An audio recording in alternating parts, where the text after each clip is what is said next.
Hi, I'm Nathan Camarillo, Executive Producer on Crysis 2. It's a great pleasure for me to welcome you today to the first episode of Crysis 2 TV. Over the next couple of months, we'll provide you with lots of great updates to get you excited about Crysis 2. In this first episode, you'll learn more about the origin of the Crysis series and some teasers on what you can expect in the future. So join us now for a behind-the-scenes look at Crysis 2.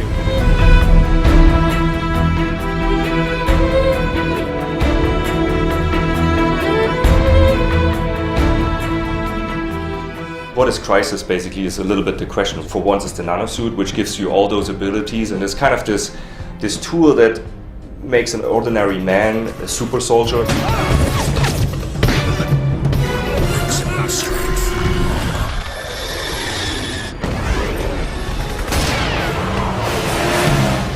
How Crysis 1 starts is you're sent to this island. There's an ecology team that discovered something. There's like an alien presence on this island and they're really dangerous. And the story for Crysis 2 is more about finding a little more out about the alien and actually ways to defeat them.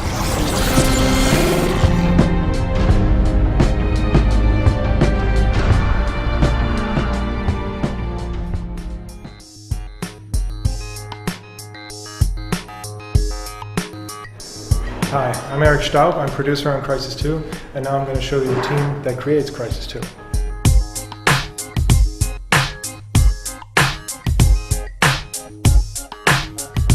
This is the animation department, basically where we create all the animation, skinning, rigging for all the characters in Crysis 2. This is the code department.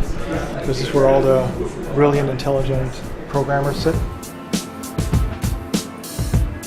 This is the most important room of the building, the kitchen.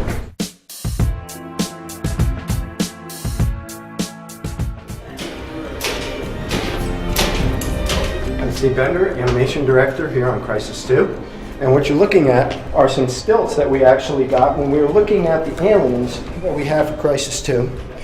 And we were saying, well, how would these characters move? They would definitely have this sort of locked out knee position, and they would throw their weight forward and have to push from their shoulders. But how can we get ourselves to move like that? And we came up with this idea of creating these types of stilts. And that allowed us to be able to walk around very much like our grunts would.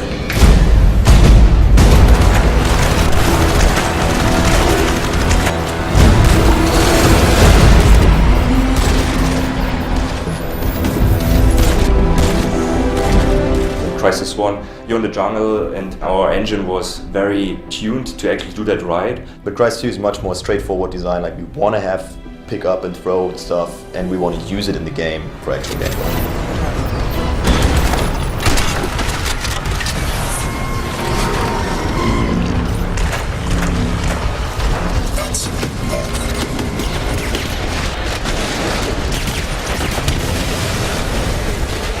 You know, what is the thing the company really excels at when you compare it to any other game studio? It's like sandbox gameplay, open environment, forests, awesome. We're like, okay, we're going to New York. And it's like, wait, what?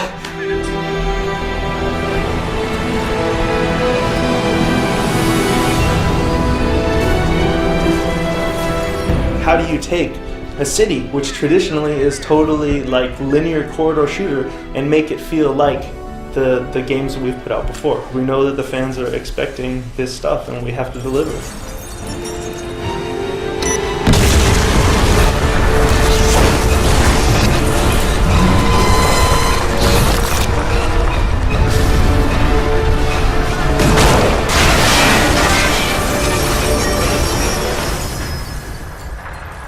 We introduced things like color grading. We looked closely at the techniques used in the film world.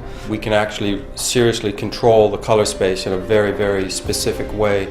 Pin certain parts of the color space down and shift other ones around. We can have triggers that have indoor lighting, then go outside, and we can change the backlighting in a much, much more controlled way. All the new cool features that we showed at GDC and stuff, I mean, to see the features running on PC, you know, PS3 and 360, all at the same time, all being run by a designer who's on a PC designing it and can pick up a controller and play either one at any time. It's really our first time as a company to reach all of these people who maybe only saw a video or saw something on YouTube showing the old game.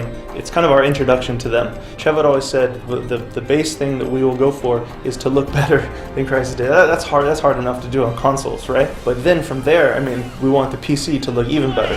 Go, man, go! For Christ's sake, move! Hey, wait! Hold on! I mean, the ceiling is here, and we are constantly like nailing the ceiling of what we can hold. We're squeezing in as much as we possibly can. And on PC, you just have a higher ceiling, so you can squeeze in more stuff. The experience, I think, will basically be the same on every platform. I mean, that's what we're shooting for.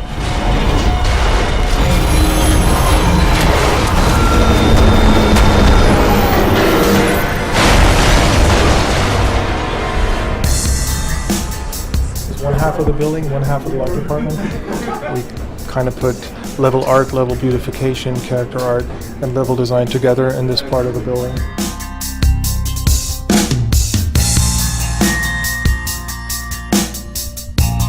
This has two names. One of them is the art pit, and the other one is this. This is like a small task force of people, and they're really crunching to get big chunks in the game done in time for alpha or for whatever deadline we have.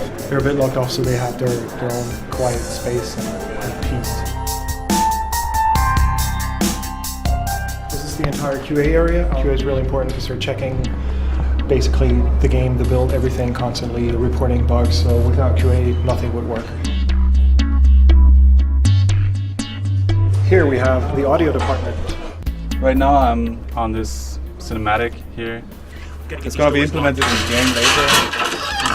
It's a rough sound mix. Right now it's not in the game, it's playing from this editing software here. Right, I gotta get these doors locked. Yeah. So yeah, this is our audio department.